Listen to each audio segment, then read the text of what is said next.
Ini adalah hal yang juga penting yang perlu kita pahami dalam proses pemulihan gangguan kecemasan. Baik teman-teman memiliki gangguan kecemasan plus masalah lambung ataupun tidak. Ini penting banget untuk teman-teman tahu. Dengan teman-teman tahu, teman-teman akan jauh lebih cepat pulihnya. Siapa mau cepat pulih? Ayo. Pasti mau kan? Nah, tonton video sampai habis ya.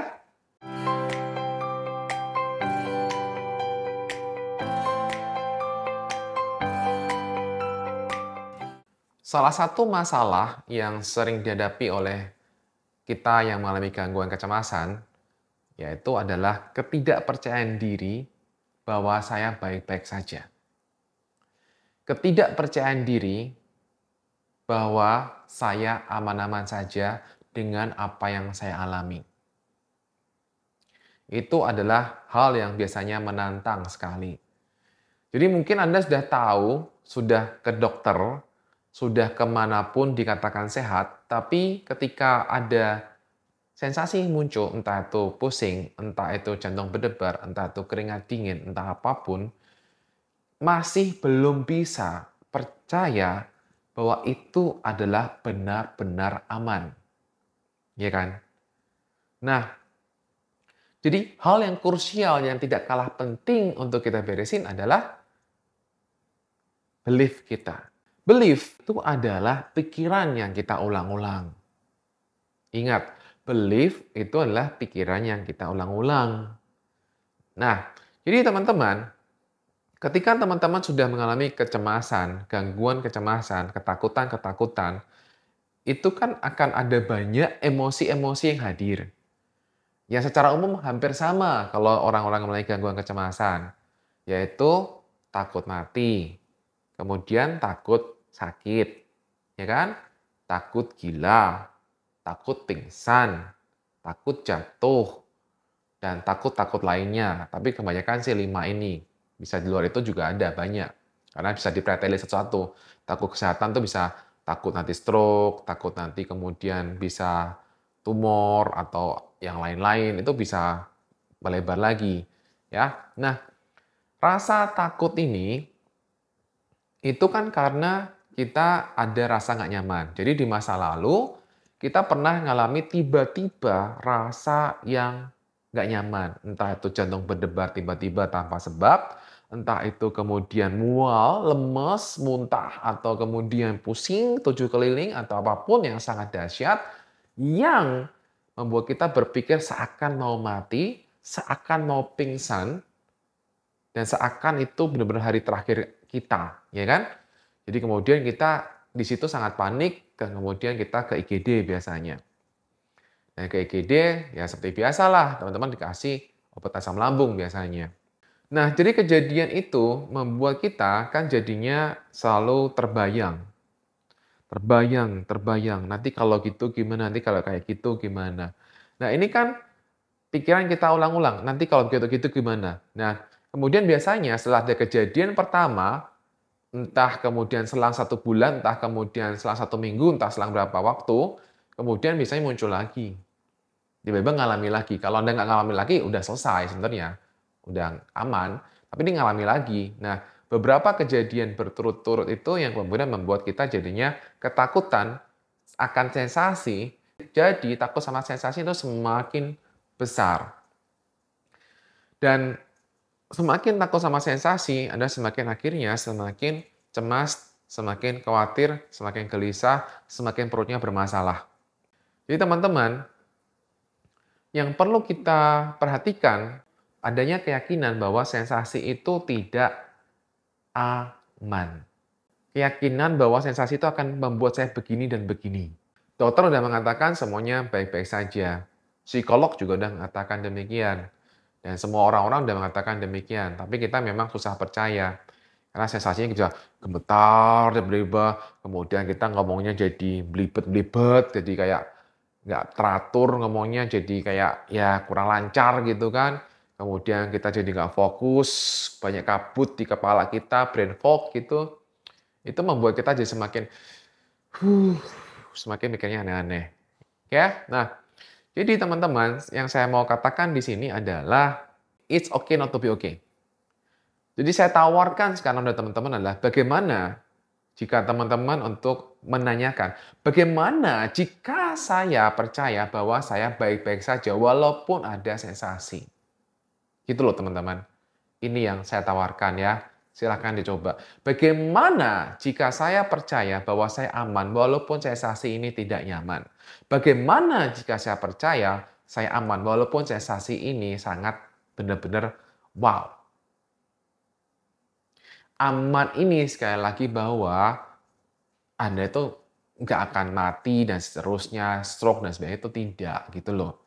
Atau kalau mau lebih baik ya, bagaimana jika saya percaya bahwa saya tetap hidup walaupun saya saat ini nggak nyaman?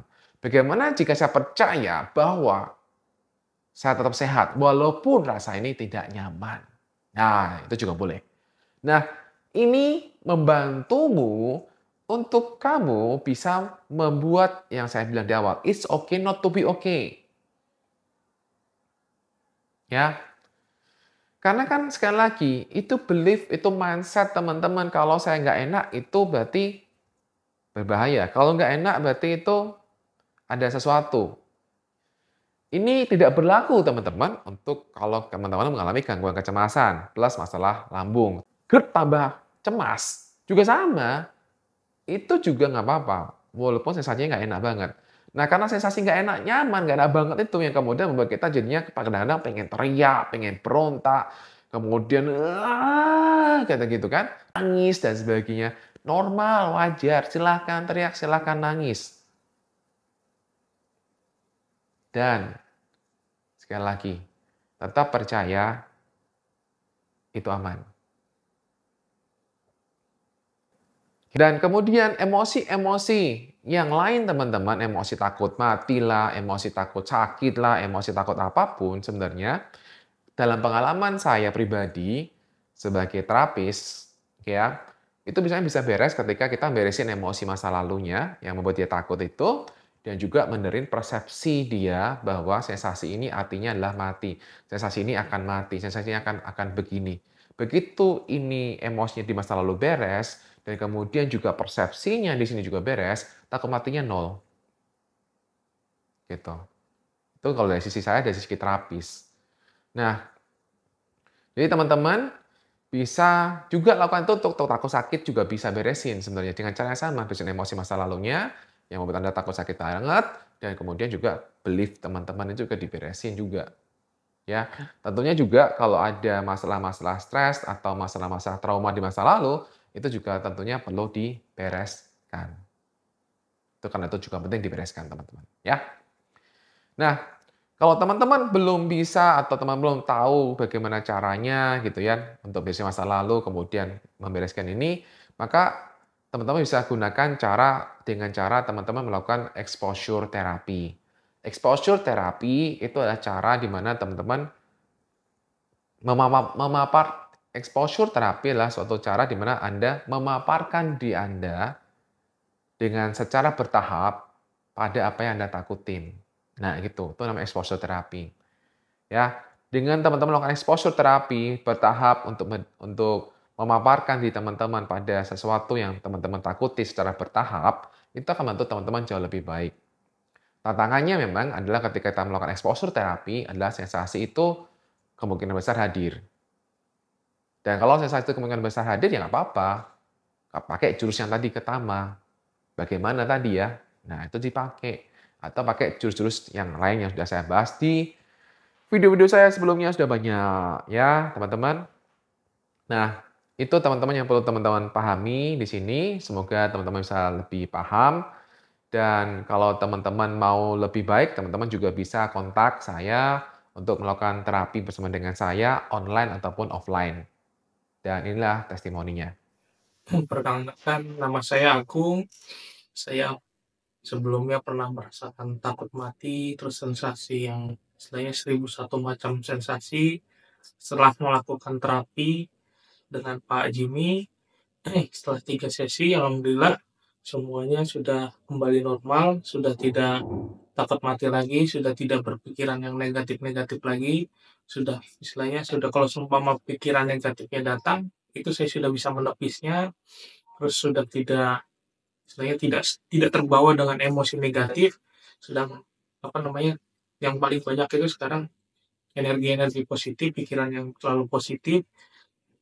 Ya mungkin dari saya itu, apabila intinya mungkin lebih hidup itu lebih semangat, lebih senang, lebih istilahnya lebih happy lah. Oke. Oke. Yang Bapak alami sebelum ini lebih ke arah apa perasaannya? Selain takut mati apa lagi? Ya jadi istilahnya bingung lah, linglung gitu ya, kalau orang bilang linglung. Terus apa namanya, kalau kemana-mana pikirannya itu selalu, ya nanti kalau kamu ke sana nanti pingsan ya, atau enggak Hmm, nanti kalau kamu ke sana nanti kamu mati di sana gitu. hmm.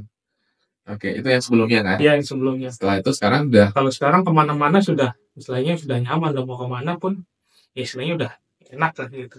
hmm, oke. Silakan ya teman-teman, kalau teman-teman mau terapi bersama dengan saya, silakan hubungi nomor ini. Jadi teman-teman yang perlu teman-teman lakukan adalah, sekali lagi saya ulang, it's okay not to be okay. Dan juga berkaitan dengan pikiran-pikiran yang selalu hadir, harus hadir, anggap sekali lagi saya juga sering katakan bahwa itu adalah burung beo. Burung beo yang ngomong, sakit, sakit, sakit, mati, mati, mati. Itu cuma kaset yang berulang. Itu cuma burung beo yang berulang, keprogram oleh kita selama ini dengan pikiran-pikiran. Jadi dia ngulang, ngulang, ngulang, ngulang, ngulang, ngulang, ngulang, gitu. Nah, jadi kalau kamu mau memprogram beo ini lagi dengan baik, maka kamu juga perlu ulang-ulang-ulang dengan aman, aman, aman, aman, aman, aman, aman, aman, aman, aman, gitu. Itu akan membuat kamu jauh lebih baik. Proses tentunya. Dan dalam proses ini akan ada up, down, dan itu normal. Oke? Nah, demikian video singkat ini. Semoga bermanfaat bagi kamu untuk semua yang jauh lebih baik. Silakan dipraktekkan. Salam, bye-bye, cemas.